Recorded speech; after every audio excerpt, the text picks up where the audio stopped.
Madam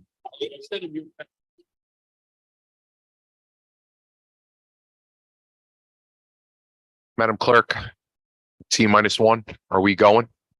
Thank you, ma'am.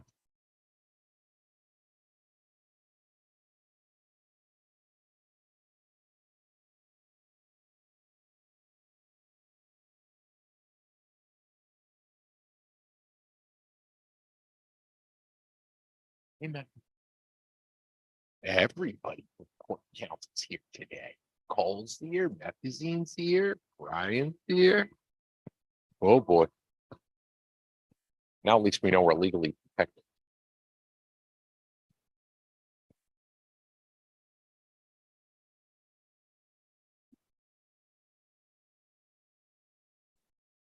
Good evening, everyone. Thank you for joining us for the City of Binghamton City Council work session, 6 p.m. Monday, 24th of April, 2023.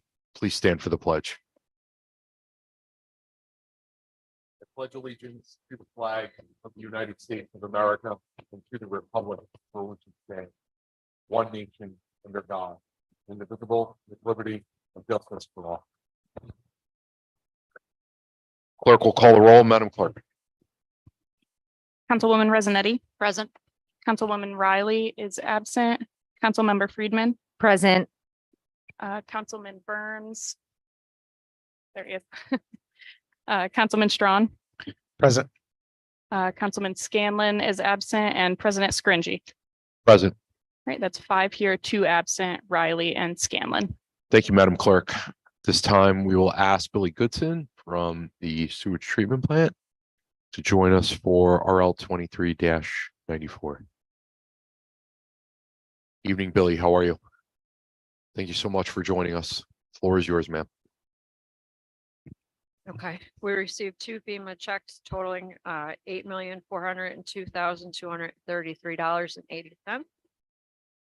Requesting that state and federal aid be increased by that amount, increasing contingency, reimbursed owner recovery expenses and professional services. Thank you. And you need this expedited? Yes, because we need to get the money out to the city, to the city and the village. Thank you, Billy. You're welcome. Discussion?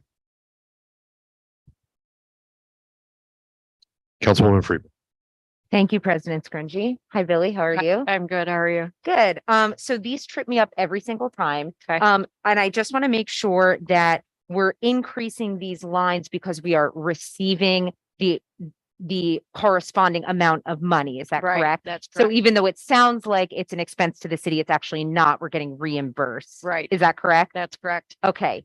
Thank you for clarifying for Sure. the umpteenth time. I appreciate Okay. it. Thank you. Councilman Burns. Hi, Billy. Hi, how are you? Good, thanks. So this money is coming from, FEMA from FEMA. the flood wall for which, collapse, the 2011 flood wall collapse. Mm-hmm. and there was an insurance claim on that too, right? I mean, or is this, This is a reimbursement from FEMA. I believe you're referring to the lawsuit. that's what I Or- was, yeah, Yeah. so this is totally different. It's different, Okay, yes. thank you. Thank you, Councilman. Any other discussion? Seeing none, Billy, thank you very much, and we'll put that forward for expedition. This time, ask the executive assistants of the mayor, Megan Hyndman, to please join us for RL 23-96.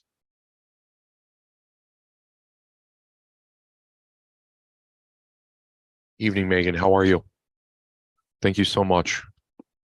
Floor is yours, ma'am. Okay, thank you.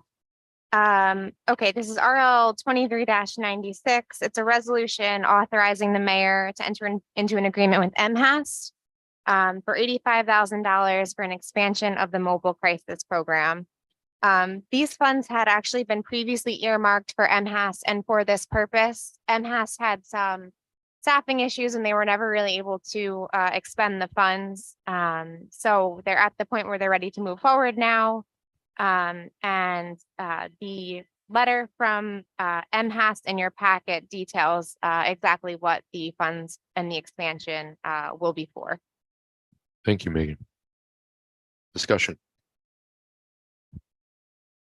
Megan, as an aside, forgive me, you need this expedited, correct? Yes, I do, please. The expediting it will just allow us to enter into the agreement with them sooner and them to have use of the funds earlier. Absolutely. Thank you. I don't have a problem with that. Any discussion with anyone? Councilwoman Freeman. Thank you, President Scringy. Hi, Megan. How Hi, are you? Councilmember. Good. How are you? Good.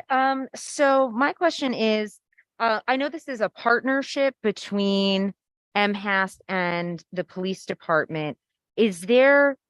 Does that mean that anytime someone calls the mobile crisis unit, a police officer must accompany them?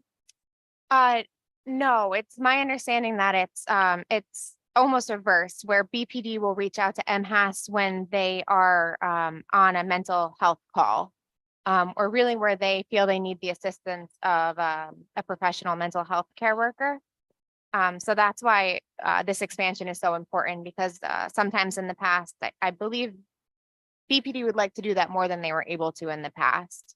So by expanding the mobile crisis hours that they're available, there will hopefully be a mental health professional available to go with BPD on those calls more often. Okay, is there a kind of rubric of when it would be appropriate to call, like identifying someone who is in a mental health crisis? The reason why I ask is because a lot of behaviors that are exhibited by someone in a mental health crisis are behaviors that we criminalize, right? And so I wonder if there's a standardized rubric or guideline of when this would be an appropriate service to invoke. So BPD does receive training from MHAS.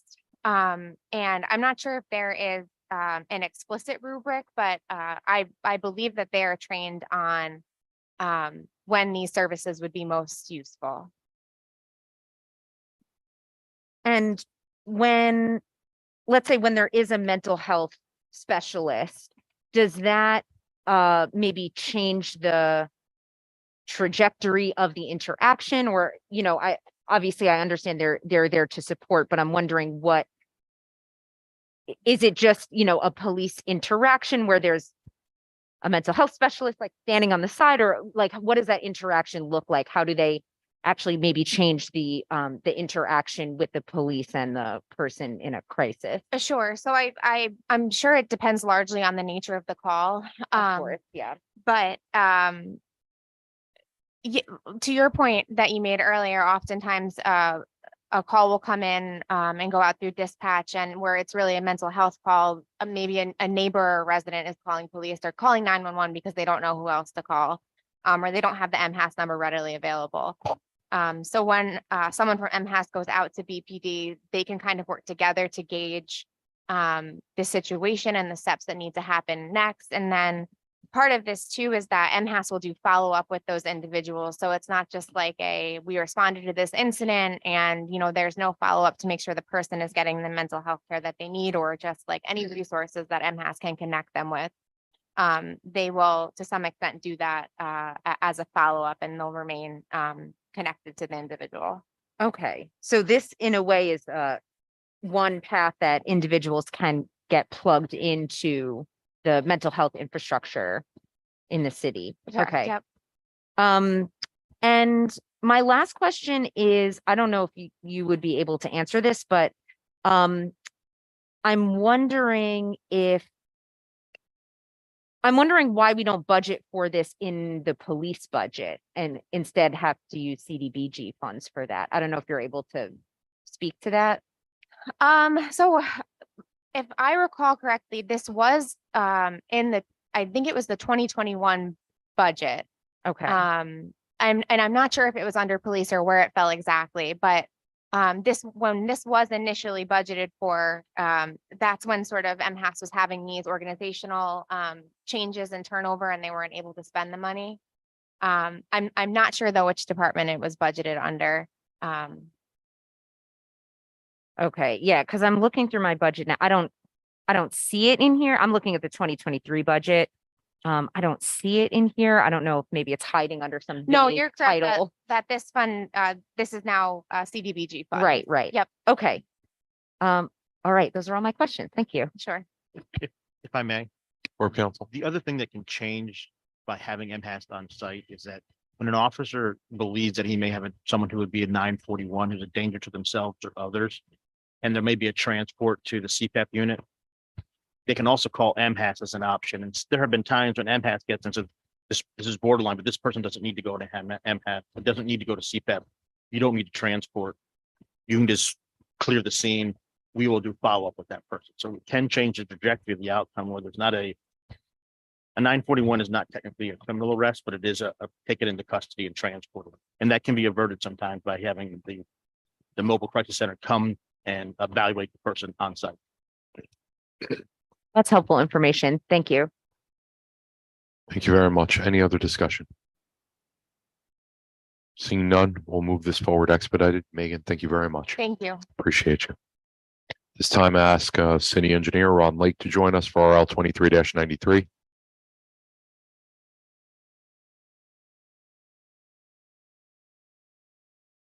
Evening, Ron. How are you? Good evening. Good. Floor is yours, sir. Thank you. This is for special inspections that were conducted at the fire station. We had an initial contract with Keystone for $25,000 that was estimated, and it's a time and material project. And as we got closer toward the end, they realized that it wasn't enough to cover it.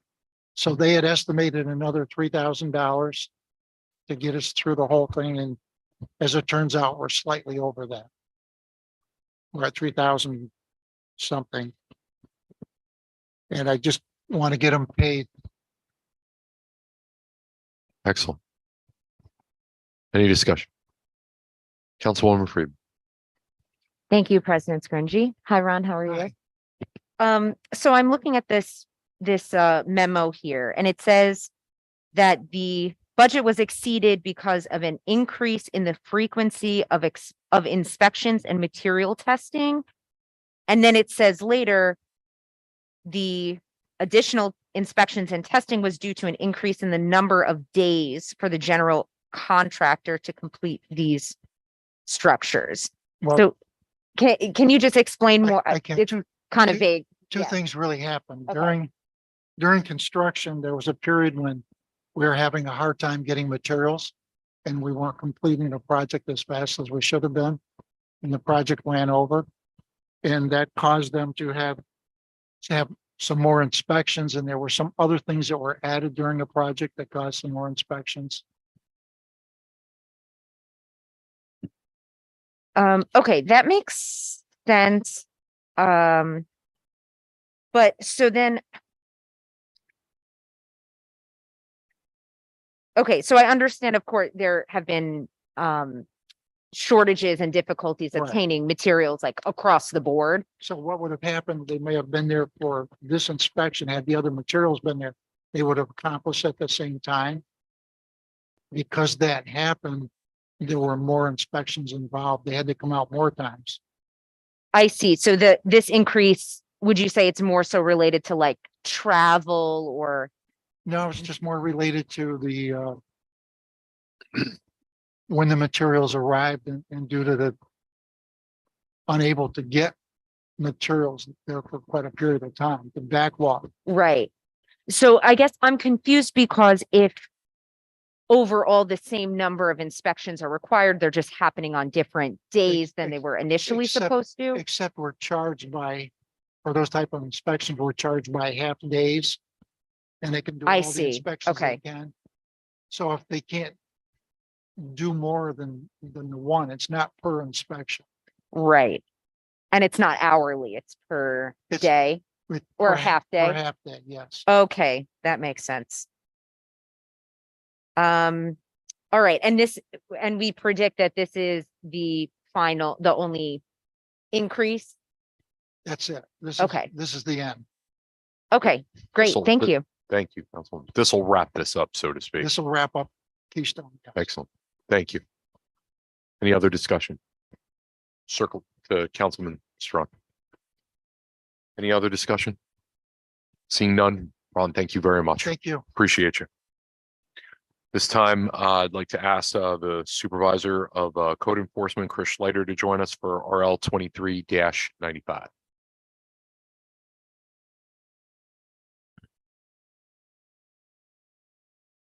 Evening, Chris. How are you? Good to see you.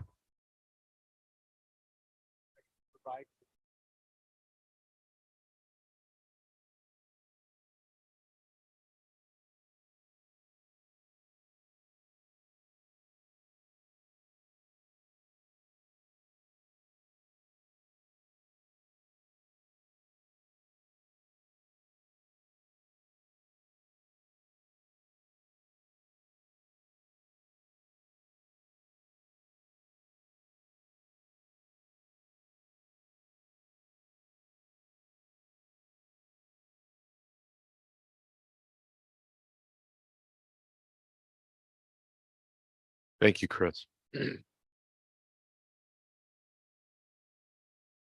Floor is yours, sir. Okay, so what we have in our request for legislation is an adjustment to the salaries of the code enforcement office, all the positions within. This is stemming from a desk audit that was done in conjunction with a salary study for 6 municipalities of similar size and demographics to the city of Binghamton. Just to clarify, the desk audit is being conducted by the personnel office. It's a comparison of titles, job descriptions, minimum requirements within the city of Binghamton, and ensuring that those are aligned with other municipalities with regards to the level of responsibility and the qualifications needed to perform the task. The salary comparison was conducted by myself and the code enforcement office, done in conjunction with the desk audit to determine whether or not the salaries for similar titles and similar jobs, responsibilities were in alignment. What we found was, while the titles and job descriptions, the skill sets required to do the jobs have kept pace with the other municipalities, the salaries in the city of Binghamton lags behind other municipalities anywhere between 10 and 40%, on average 24%. We found that the evolution of these positions in other municipalities have evolved the same way that they have in the city of Binghamton. They've become increasingly complex. The skill set needed to perform these jobs has become more and more challenging over the years. The skill set that was needed in 2007 when I started has increased dramatically between then and today. We've had, not just from the pandemic, but certainly contributing factors from the pandemic included an increased complexity of legal cases. We've dealt with carryovers of tenants who formerly would have been asked to move on, just thus ending any kind of conflict or reoccurring violations. We've had eviction moratoriums, an increase in tenants' rights, higher reports, actually higher confirmed amounts of squatters. It was a word I didn't even hear in 2007. Now it's an everyday term that's heard repeatedly, leaving the landlords with less and less ability to deal with violations that are occurring on their properties. We've had a decrease of mom and pop landlords, an increase of corporate or institutional landlords. And we've had lengthened cases, delayed resolutions, certainly a heightened concern for life and safety, and on several occasions, concern for public safety. So with that, we're looking at fewer applicants for the positions that we have advertised, fewer to none. Extremely high turnover rate. Retention has become almost impossible. We've recruited people whose skill sets did not align with the needs of the department and have had to ask people to vacate their positions. We've had highly qualified people who have accepted the position only to vacate it within a very short amount of time because they found that they couldn't live on the wage and the demands of the job were not commensurate with the salary that was being offered. So they took their skill set, found higher paying positions and left. We're at a point where we really need an adjustment for the recruitment and the retention of the positions within the code enforcement office. And what I'm proposing tonight is that we fund those positions, not necessarily the people. I don't look at this as a way of managing the current staff, but I look at this as a way of managing the department, positioning it so that if we did have another vacancy, we would be able to fill that vacancy with somebody who's equally or more skilled than what we currently have. And I don't think it's out of line. I think we have an elite set of very highly skilled code inspectors right now, building inspector, electrical, plumbing. And I know without any hesitation that I would not be able to replace any of those people at the salaries that they're currently earning. My proposal to make this happen is by eliminating 2 positions. And I know the question might be, well, how are you going to do more with less? And the answer is we're already doing that because out of the 8 positions that we have available, we have 5 filled. We've never had 8 since that additional position was funded at the beginning of 2022. So for well over a year, we have never achieved an 8-person staff. And I think it's time we reshuffle the deck and we take another look at this and find another way of approaching it. And if we can't have 8 marginally skilled people doing the job, then maybe it's better to have 6 highly skilled people performing the tasks. The funding for the 2 positions combined with the city's contribution to their insurance policies results in reducing the overall personnel services line by $107,658,000. The combined increases that I've proposed is a total of $106,000. It's a net savings of just over $1,000 for the city. I'm not bragging about the savings, but I am saying this is a net zero cost to the city to make this adjustment. We're not asking for additional funding. We're using the funding that's currently available to our department and consolidating the resources in a way that we think are going to have the biggest impact and the biggest increase on productivity. The positions are more frequently exposed to the type of experience we had at 23 Henry Street when the building had a partial collapse into State Street. That's not the type of task that a semi-qualified or marginally skilled person should be responsible for. That was a threat to public safety. And if it wasn't handled meticulously and accurately by somebody who's very conscientious and has the greater good in their minds, that could have been catastrophic. I know we all know that the building had a partial collapse and that was obvious on State Street. What wasn't seen was that while we were going through the building, we found that the alarm system was showing that it was in the alarm state, yet none of the horns were sounding and none of the strobes were going off. This is something could have been overlooked by a less skilled person. It could have gone unattended, but it was because we had a very highly trained, highly skilled individual there that was able to demand a fire watch be put in place and an inspection of the alarm system take place immediately, that we were able to ensure that the occupants of 23 Henry Street were provided safe, habitable quarters and that no catastrophic events took place while the city had knowledge of deficiencies in the fire safety equipment. These are the types of skills that we need, and this is what we're not getting for what we're currently offering for compensation. Thank you, Chris. Councilwoman Resnick. Hi, Chris. I just want to say it's not a question, just a comment that I sincerely, appreciate everything that, you guys do and your department's response to our community's needs to make sure to ensure its safety and well-being. And I hear everything that you stated, and I appreciate you having taken the steps and give us a thorough explanation as to, the reasoning behind this change. And I would certainly supporting this and support everything that you are all doing. Thank you very much. Thank you. Appreciate it. Thank you, Councilwoman. Any other discussion? Councilwoman Friedman. Thank you, President Scrungy. Hi, Chris. How are you? Great.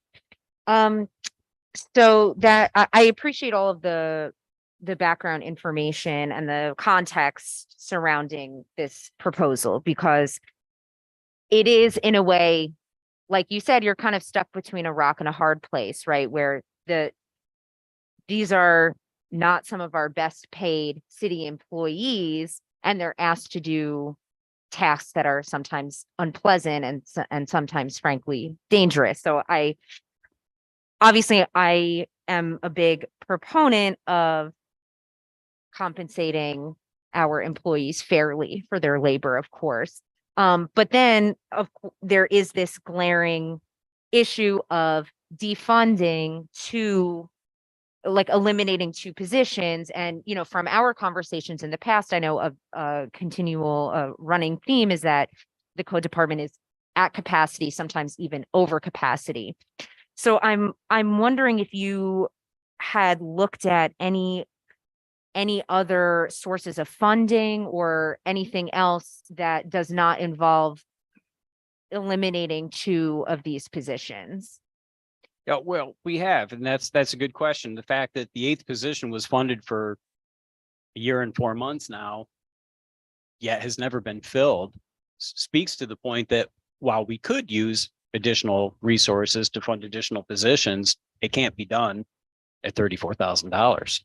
Nobody's bid, nobody applied, nobody was hired. That position was never filled. So if your proposal is to hire more, I would not say that that's unwarranted, but it can't be done at these salaries. It has to be after the increase and at an increased rate. And rather than proposing that the city, take on these raises and then add another, $43,000 plus training, benefits, payroll contributions and all those, which honestly it's double or more than what the salary amount is, rather than tasking the city with coming up with an additional $80,000+. I wanted to try this first. And the reason is we're doing a pretty good job right now, but we have 5 inspectors. And so by eliminating these 2 positions, we're not asking anybody to take up work that's going to be abandoned. That work is already taken up. We're already doing it with 5. If I could do it with 6, all the better. Mhm. If at that point we say this is going great, but it's really a quantity issue, then we'll talk about asking the city to come up with another $80,000 to fund an additional position and computer and tablet and phone and car. It's a very expensive undertaking, and I think you're going to get more out of it with this proposal than you would by just throwing more money at it. Mhm. It's really about getting the highest level of productivity you can with non-renewable resources or with limited resources. We have the same amount of revenue or similar amounts of revenue each year, and we have to find a way to attack these problems with what we have. Yeah, it certainly is a tricky situation. It is, and to I be think in. that the road to success, the way that we've seen resolution on these cases wasn't by just sending out more notices or citing more people. What's happening is that the level of complexity for each case has become so challenging that if you cited 10 people, but you didn't know what you're doing, you're going to have 10 failures. Whereas if you can cite 7 or 8 people and make sure that each one of them is seen through all the way to the end without any hiccups, without any dismissals because of errors in paperwork or problems with service and notification, we would be much more successful. Otherwise we're just spinning our wheels and we're looking busy, but accomplishing nothing. This is a way of saying the efforts that we put forth are seen through to the end and successful. Right, of course. And this salary comparison sheet is helpful. So thank you for that. I know it's a lot to take in, and I tried to break it down on the very bottom. It says average annual salary per person. And if we approve the changes that I've made, I just want to point out that the first line is where we are now, the 43,184, and at the end it goes up to 53,491. That still puts us at the bottom. Mhm. of the list across these municipalities. Yeah. So and- I'm not even asking to match what the next best municipality does. We're just barely keeping up. So, you know, this is a modest ask. I try to be as modest as possible and still have an impact that we need to help the department succeed and to move into the future. You know, to be quite honest, we have a couple of positions that will probably be vacated in the next couple of years. And being that I have not been able to recruit a new officer makes me a little nervous when I think I'm going to have 2 more leaving. What am I going to do then? And, you know, if my plumbing inspector leaves, he's in the 60s and going to be retiring. What quality are we going to get at his current salary? Right. It's a good question. It's Um, troubling. And- yes. And there's, you know, the writing's on the wall. We have to be able to offer more to be able to recruit the skill set that we need. Right, absolutely. And I'm in agreement with you there. I did also notice that there are some positions that are receiving raises that seem to that are currently filled. Is that correct? As All- in, like, for All example, the positions. right, Yeah, all that's the current positions right. will have increases. Of course, no, that's not the question that I intended, or that's not the way I meant to phrase it. But obviously, you know, looking at the code inspectors, those are, you know, the lowest paid Right. employees, and they are under, you know, equivalent or similar cities. You're right. Yes. But and as are, you know, most, if not all of the positions here, most of them, not all of them, but most of them are below, as you said. Mhm. I'm noticing that the increase in salary is also going to some of the higher paid positions as well. And I'm wondering if those also, for example, the building / construction supervisor and the assistant supervisor. Right. I'm wondering if those also have had issues retaining employees due to the salary. Yeah, absolutely. Number one, they do. There's no way I will ever get anybody as good as Dave Watson at $53,000. There's absolutely no way. Another thing is we've created compression. If you give the current inspectors increases, you put compression on the assistant inspector's salary, meaning that he is now earning less than the people that he's supervising, which makes me think that he would probably not be the assistant and take on that liability, the legal liability and the responsibility when he could earn more by doing less. Mhm. So when we give the entry level employees increases, it causes everybody to move up like a train. If the back car moves, the front car's got to move too. Mhm. With regards to my increase, it's percentage wise in line with code inspectors at 16%. And if we look across the board, we see that every other municipality either has 2 assistant supervisors, one handling strictly the code enforcement side and one handling the building side. And we don't, which means that Dave and I are both doing 2 tasks, 2 jobs. We also see that 2 of the other municipalities have plan examiners making anywhere from, you know, $68,000 to $75,000 on, for example, our new parking ramp, the $4 million family and children's center that's going up on Main Street. Those are very high-end complex plan reviews, ensuring that they're going to be built in compliance with the code. So it's usually tasked to a professional engineer. And the city of Binghamton is asking me and Dave Watson to do that for $53,000 and $70,000 and manage 2 departments.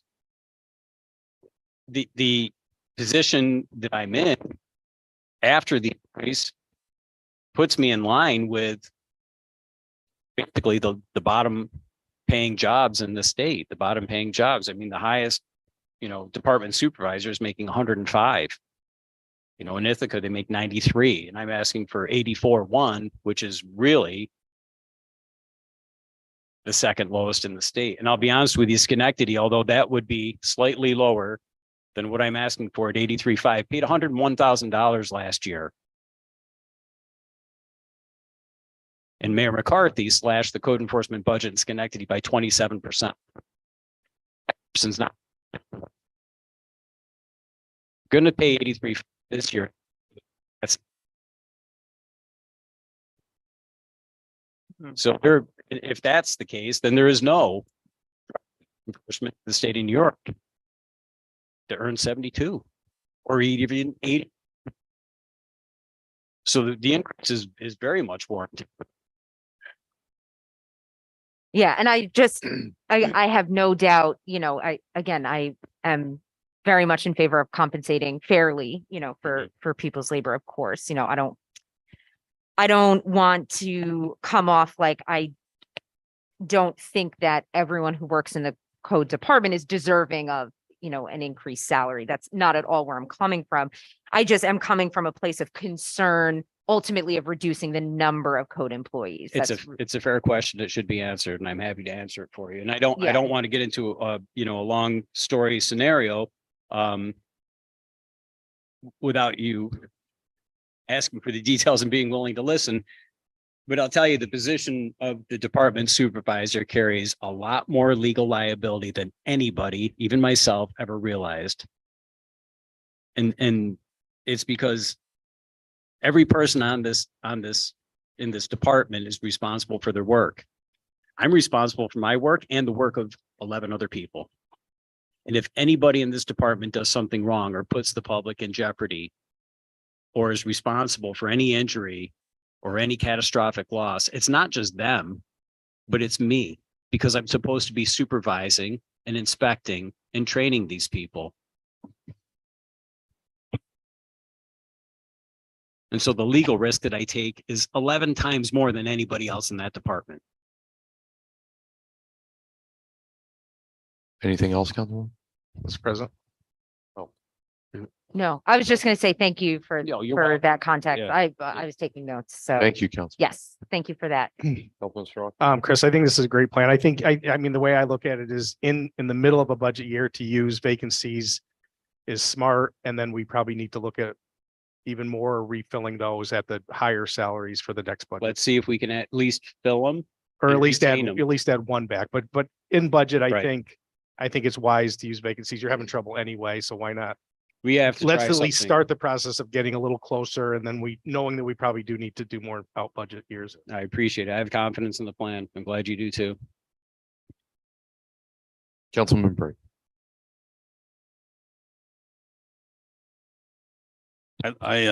I'm in favor of raising these salaries. We have such a housing problem with keeping landlords and keeping tenants safe, with landlords that aren't keeping them safe, and to have high quality people in your department, helping families with that is vitally important. So I'm all in favor of getting the best people. Appreciate it. Yeah. And also, I hope that when we go to do the budget next year, that we can find a way to keep as many people, because I have the same concern as Councilwoman Friedman of cutting back the number of people in the department. But we do need the best now. And I'm wondering, how do you find, it's such a complicated job, such a specialty. Mhm. If somebody does retire, how do you find somebody that with all that knowledge, or is it only on the job training? No, in fact, some of the skills that are transferable have actually come out of the human services arena. The last two hires that I had that I found were able to excel at the position. One came from healthcare industry, and another one came from a community outreach program. These are people who are very conscientious. They have the greater good as their guiding light. They see that the reason why we do this is because there's human lives involved. Right. And the ones who come in with some roofing experience or maybe a little bit of framing experience really don't get that. And they might have a technical skill set that's valuable for inspecting structures as they are, constructed, but it's the people who see the human side of it. They're able to go the extra mile and give give the attention to the details, whether it's in, written warnings, prosecution, or just understanding the severity of a minor infraction and how that can impact everybody's lives. So we've had some good success recruiting out of Broome Community College from their engineering department. Those people are more skilled than we're compensating for, and they quickly leave. They go work for NICEAG or FEMA or someone else. But the ones who have stayed have had a background in human services, and they're the ones who great. really get the underlying reason why we're here and why we do it. Okay, thank you. Yeah. Thank you, Councilman. Any other discussion? Yeah, I'll just say very bluntly, to me, this is an issue of retention. The reality of it is that, when I was reading through this, the first thing that oddly enough actually popped up into my head was, I actually wish that there was some sort of ride along feature that the BPD has that people could actually do with code enforcement officers, because what they put up with on a day-to-day basis, it's ridiculous. I can't think of any other word. So we have a really, Chris, obviously you know this better than I think any of us do, but we've got a really core group of people, and we cannot lose them. So I agree wholeheartedly. This, like I said, this is, although it's a small number of 5 right now, it's the best 5 that this department's ever had, and I can't afford to lose any one of them. And more than anything, I need to recruit somebody of equal caliber, bring them on board and keep them there. And I think it's also worth noting as well, right? Just for clarity of information with respect to the desk audit in and of itself, right? That process, that's actually a process that in conjunction, with Mayor Cram, this is really driven by the respective departments to actually go and research this information and come up with the data to provide tables and the comparison contrast. So, I want to thank the mayor for, facilitating that, for Chris, for you, for all your hard work on that. And obviously Dave and everyone under your supervision. I know there's been a lot that's gone into that. So Yeah.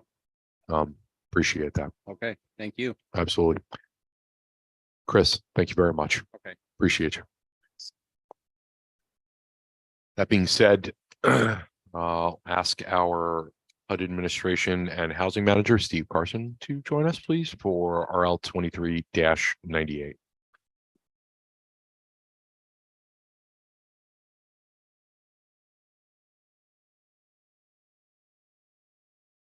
Evening, Steve. How are you? I'm doing great. How's everybody doing? Absolutely. Good to see you. The floor is yours, sir. Okay, so this amendment is for us to extend an existing contract with New Heights Ministry. That's the church down there on the corner of, I believe, Riverside and Front Street. The pastor there is Larry Simpson. They were awarded funds in 47, so that would have been last year, to do some work on what was originally going to be an elevator, a handicapped elevator. And some brickwork. Their situation changed and they decided to do a ramp instead. So at this point, we have awarded them the funds. We entered into contract, but they had to get funds on their own end because we cannot cover 100% of their brickwork due to HUD rules. So they have finally managed to get their monies together. They have a contractor in line, and so they're just looking to keep that contract going. So I'm requesting that contract to be extended until the end of August 2024, which will put that in line with other contracts that are going to come up in this year with the fiscal year 49 projects that'll begin in September. And that way we keep everybody kind of on the same page. It's a little too late in the day to do it for the end of August this year. I don't think they'll be able to do it in time. I am confident they'll be able to get the entire project done in the time allotted if we extend it until that point in time. And that's why I'm asking for the extension. Thank you, Steve. Steve, we already allocated the money for this, right? Correct. So this is just in relation to the actual contract. Correct. Yeah. Okay. I wasn't even planning on doing a contract amendment Right. because I don't even know if it's necessary. I can just reference the RL that the contract's been extended because Right. technically it ended August 31st of last year. Thank you, Steve. Discussion? Seeing none. Steve, thank you very much. Thank you. Appreciate you. Yeah.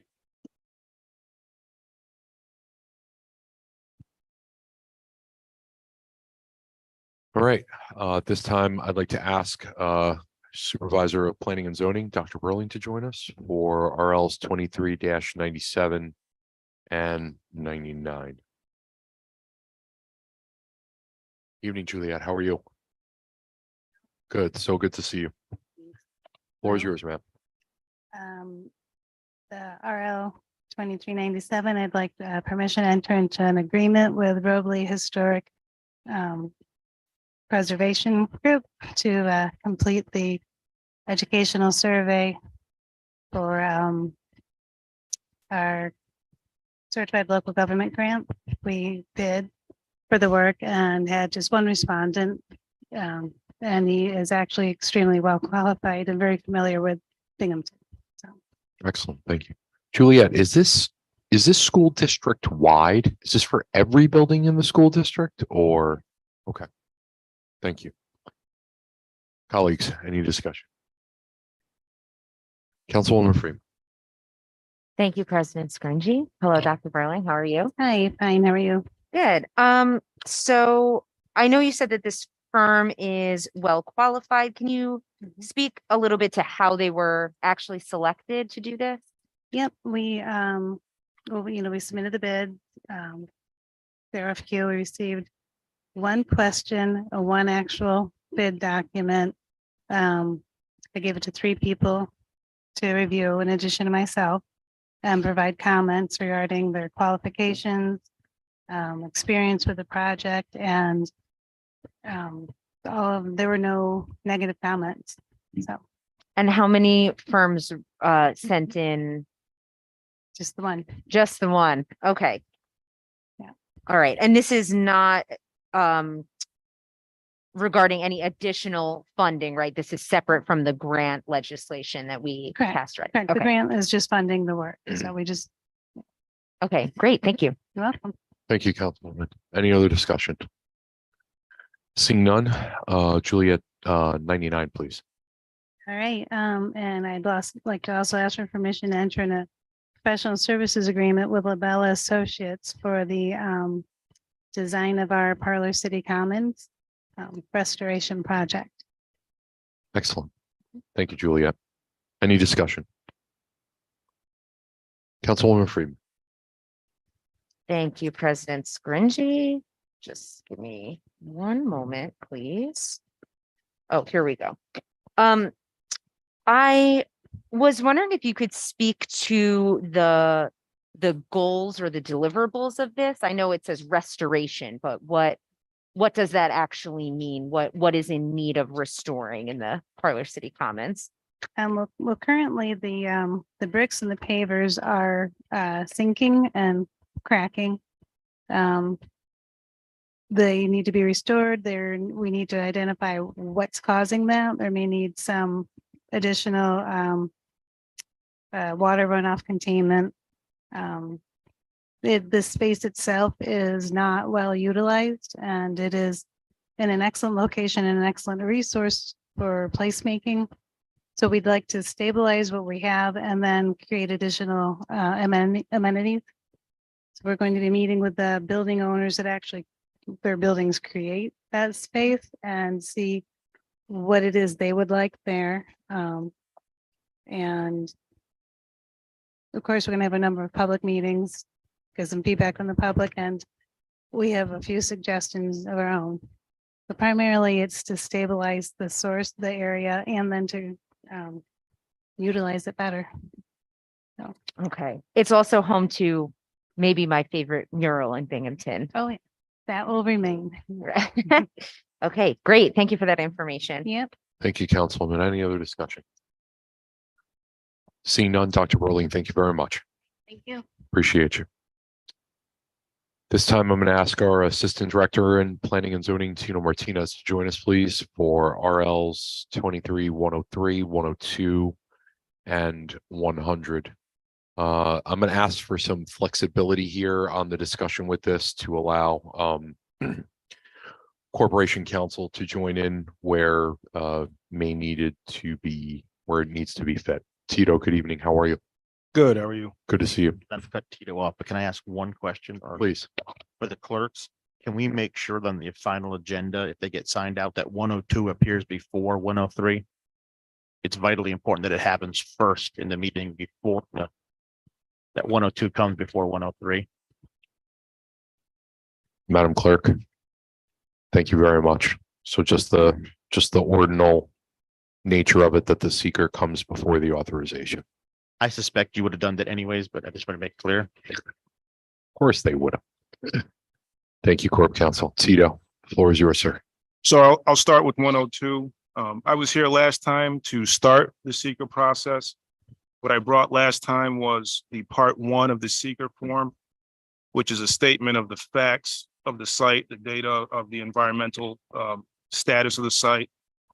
And so what you have, that was last time, what you have now, in addition to the seeker resolution, are parts 2 and part 3, which are the city's findings on whether or not, based on the facts in part 1 and the facts about the proposed project, whether or not there will be a significant negative impact. So the findings are that there's no significant adverse impact, and that the aspects of the project that have the potential to be significant are mitigated in one way or another. And that's laid out in part 3, that those mitigating factors. So that's what the first piece of legislation is about, 102. It basically is legislation for council, if you're in agreement with what we've put together, to find that there's no adverse impact presented by this project, and to issue a negative declaration under seeker.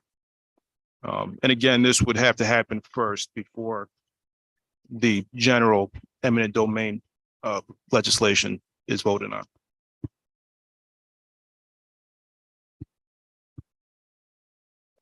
Any discussion on anything in relation to the negative declaration of the seeker?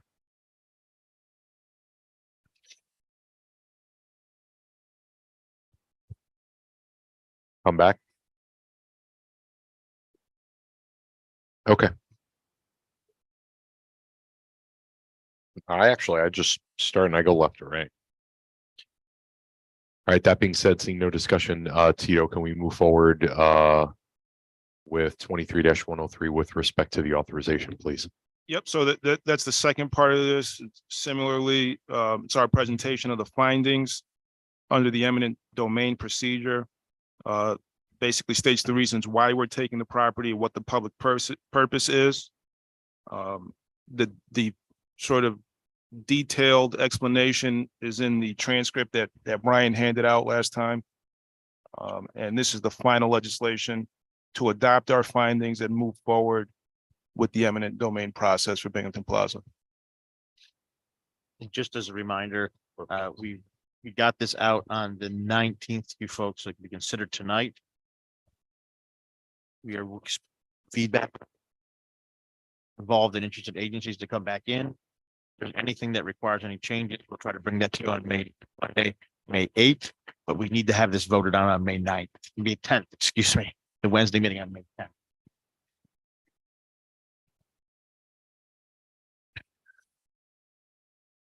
I'm going to ask really quickly with respect to discussion, and Corp Counselor Tito, feel free to jump into this. So I tried my best to kind of delve into this as best as I can, as well as reaching out to Mayor Cram and a number of others and Megan Hyman. There is a very strict schedule in relation to this, if my understanding is correct. Yeah. Right. So much so that the timetable is actually iterated from a legal perspective. These aren't just, hey, a random this Wednesday looks good.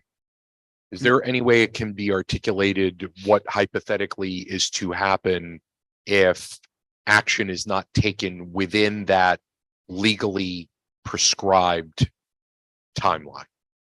If it's not voted on May 10th, we'd be asking that there be a special meeting to vote on it. I believe we were going to call and ask and we didn't get it, but I believe that within the next week, within a week or shorter after that, it has to be finalized. So we need to have a conversation. So broadly, there's, what is it, a 90-day window, it seems to be? Yes, there's a 90-day window. That's my understanding from when the hearing is held. Right, from when the public hearing was held. That's correct. Okay. Tito, is there anything you'd like to add to that, or? No, that's accurate. If the 90 days lapse, my understanding is that basically the entire process was Start over. It would Yeah. need to essentially start over from point one, correct. correct? So I'm just going to put this on the table right now for purposes of transparency to all my colleagues as well as the public. I am obviously not going to infringe on any of my colleagues' chartered right to hold over a piece of legislation, but I will let you know right now that if we get to May 10th and in order to ensure that we're not having any liability on the city with respect to the legally prescribed timeline, I'm just letting everyone know upfront now, I will be calling a special meeting after May 10th. Whatever the outcome is, that's however the majority of the body votes. That's not what I'm concerned about. I'm concerned here about process. We are not going to put the city in the position where we have to start over again. That's my biggest issue. So I'm going to put that out there now, just to be transparent and open and respectful to everyone. So, again, broadly speaking, so 19th of April, any follow-up information with respect to input, 8th of May, and then the 10th of May would be with respect to the council calendar, the last available date that is within that 90-day prescribed window. Is that my understanding? Yes, but I'm not exactly sure what that date is. I didn't like that on my, I'm sorry. But May 10th would be the last already scheduled meeting. It's the within last that. regular Yeah, scheduled meeting. currently on calendar schedule that's meeting correct. within That's that correct. window. Yeah. That's what I mean. Yeah. What I would really highly ask that you do is, read the determination as well, which is also included with this. But for seeker purposes, this is more involved seeker than normal. I would read pages 70 through 89, look at them. If you have any questions, given the timeline, feel free to reach out by email to me or to Tito or both of us together. We probably can get your answer. I know that Councilor Friedman already did and had some good questions, and I think we were able to get some answers to her. If you have questions about those things, now's the time to ask, not May 10th. Yeah, and just to add to that, and I appreciate that on behalf of Corp Counsel, again, just for purposes of transparency to get on the record, my understanding is there is no city department, the mayor's office is not asking this to be expedited, just to follow the normal legally prescribed window that comes along with this. This is done for the purpose of respect to ensure that if you have any questions, if you have any thoughts, comments, concerns, cares in the world, the earlier you bring these forward, the higher the probability that it is that we can get you the answer that you need, because waiting to the last minute procedurally will not help anyone. So we want to be transparent, we want to be open, lots of time here, and get those questions in as early as we can. And if I can help facilitate that in any way, please let me know. I'll be more than happy to help. Is there any discussion on that? Councilwoman Freeman. Thank you, President Scringy. Hi, Tito. How Hi. are you? Good, how are you? Good.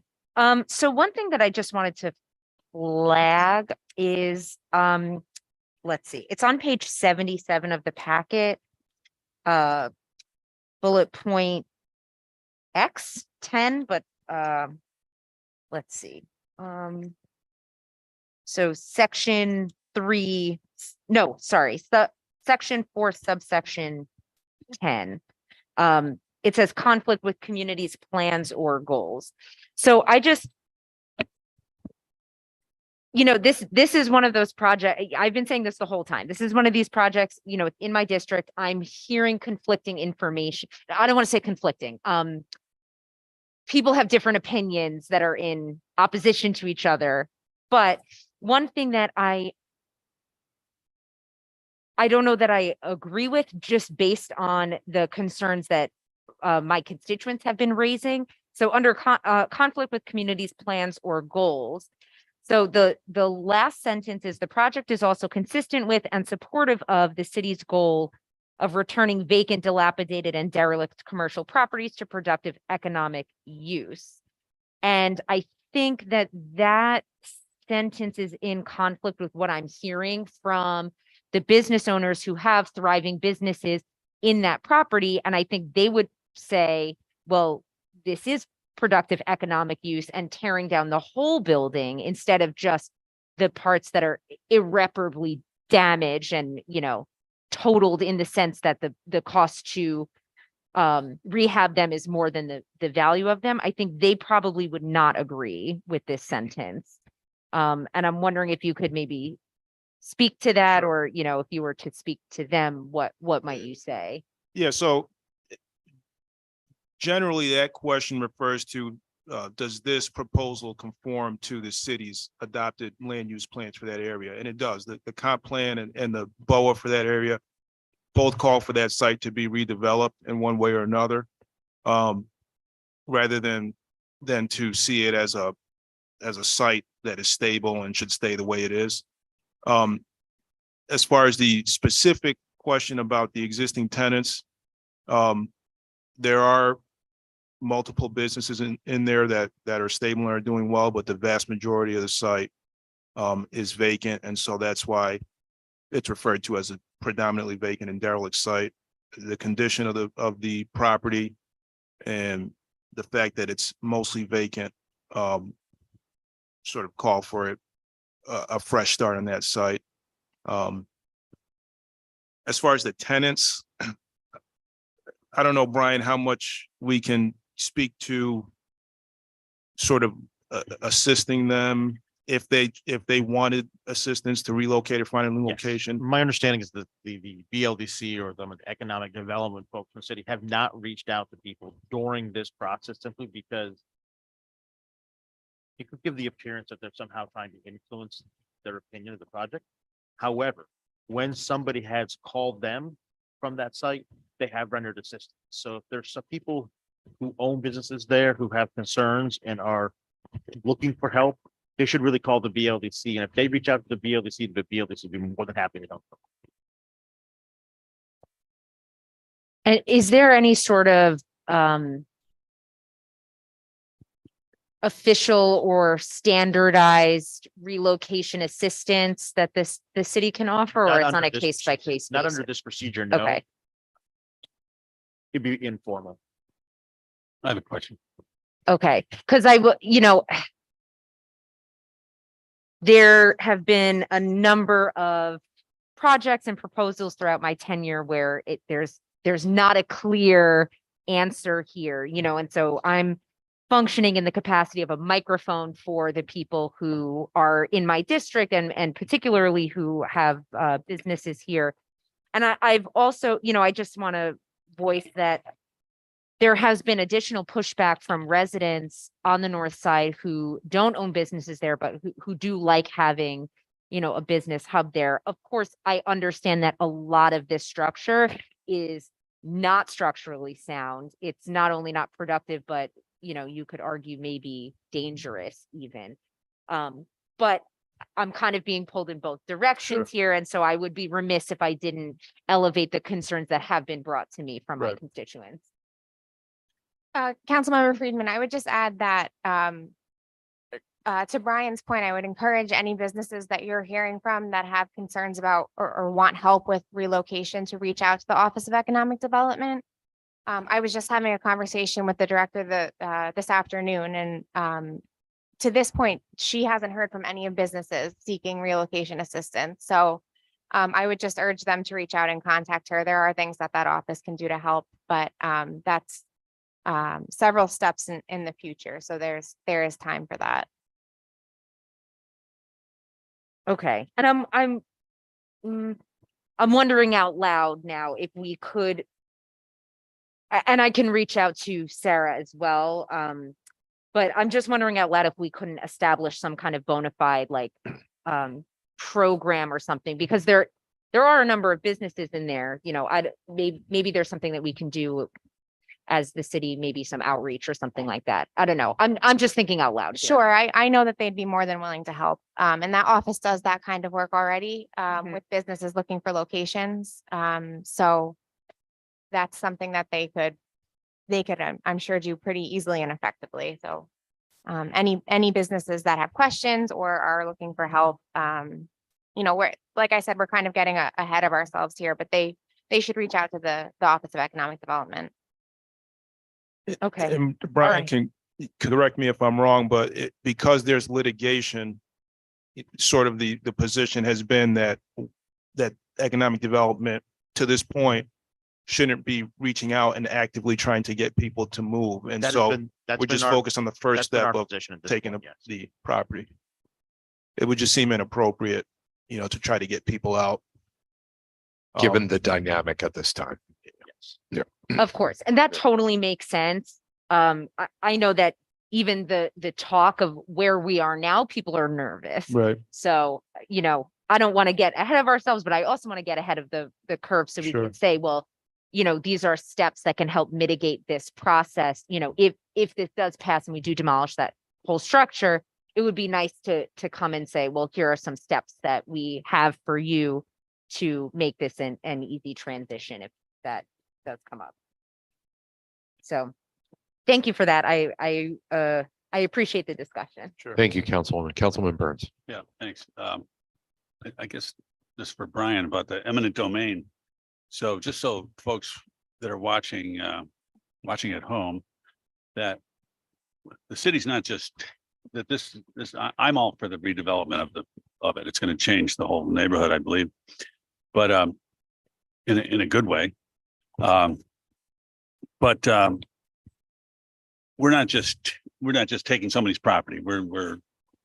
If they owe us money, I know they're back on their taxes and everything, but after everything is said and done, we then will compensate, we're buying it, we'll compensate them They for will the be- property. There will be a determination as what is the fair market value, and they'll be compensated for that. That's correct. Right. So it's eminent domain, but we're not just taking. Yeah, you don't just take it for free. Well, That's yeah. what I'm yeah. saying. So They it's- get paid fair yeah. market people value. that are for the watching property. might not. The- understand We yeah. can that negotiate, process. we can reach a negotiated sum with them, or there can be a protracted dispute Yeah. and experts put forward and they come up with a fair market value.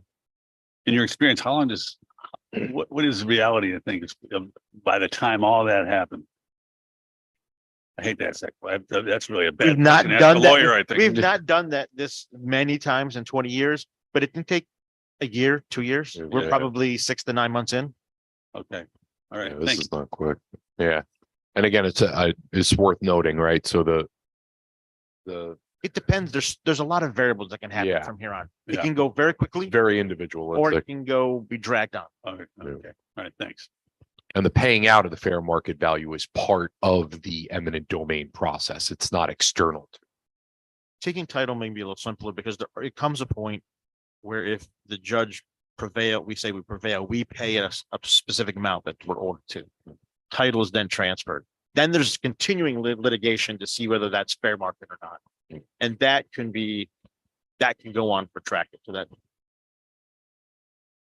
hope that answers your question without creating more questions. Thank you. Any other discussion in relation to the timeline or anything else? Just want Um, to say. Tito, sorry. go ahead. Sorry.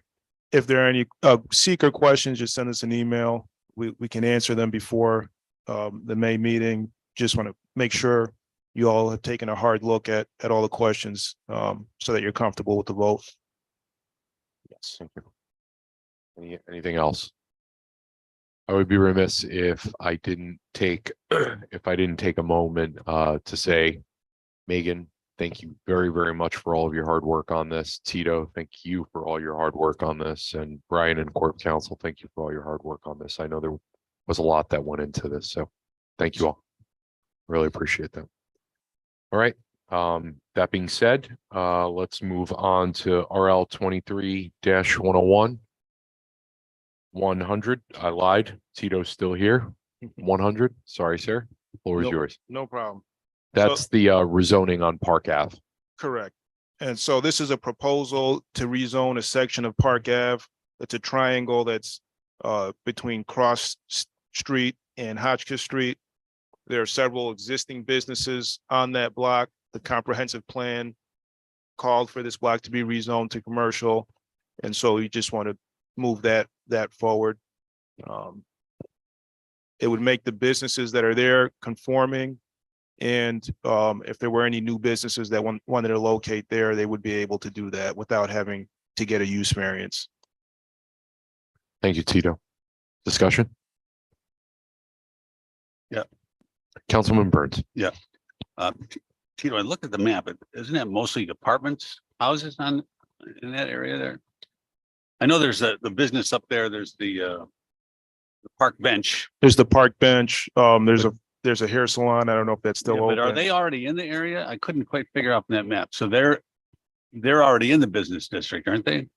No, that area is R3. Okay. Yes, so that triangle is R3. And then I forgot to mention further down Park Ave, near the intersection with Corbett Ave, there are two other lots there that the comprehensive plan said should be made commercial. Those are there at the bottom of the map. And then the dark area, that's already commercial. Okay. All right. Thank you.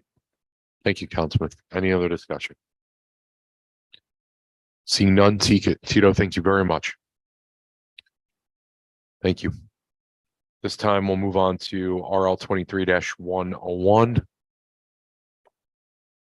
Mr. Clerk, good evening, Lee.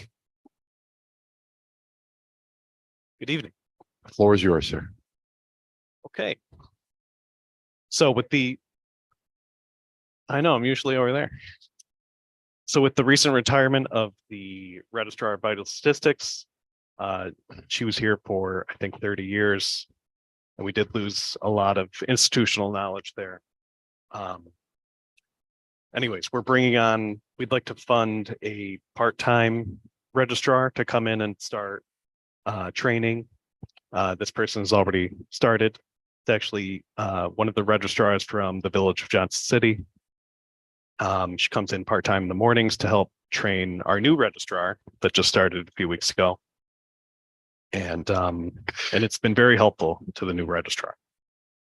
So this is just to move some money around to replenish the temporary services line in personnel.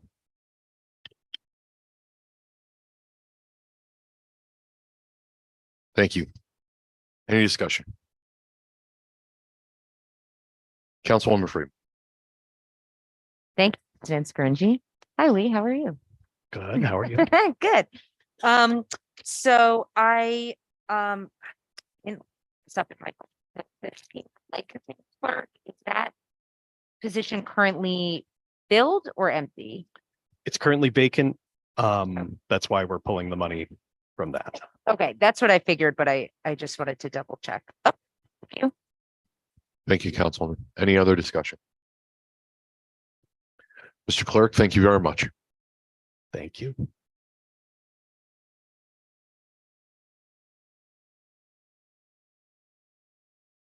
I was going to save it all till Wednesday. It is the end of an era. We'll get a cake. We'll talk more on Wednesday.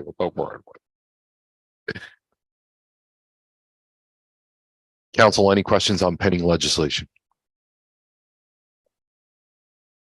Madam Clerk, anything from you on pending legislation?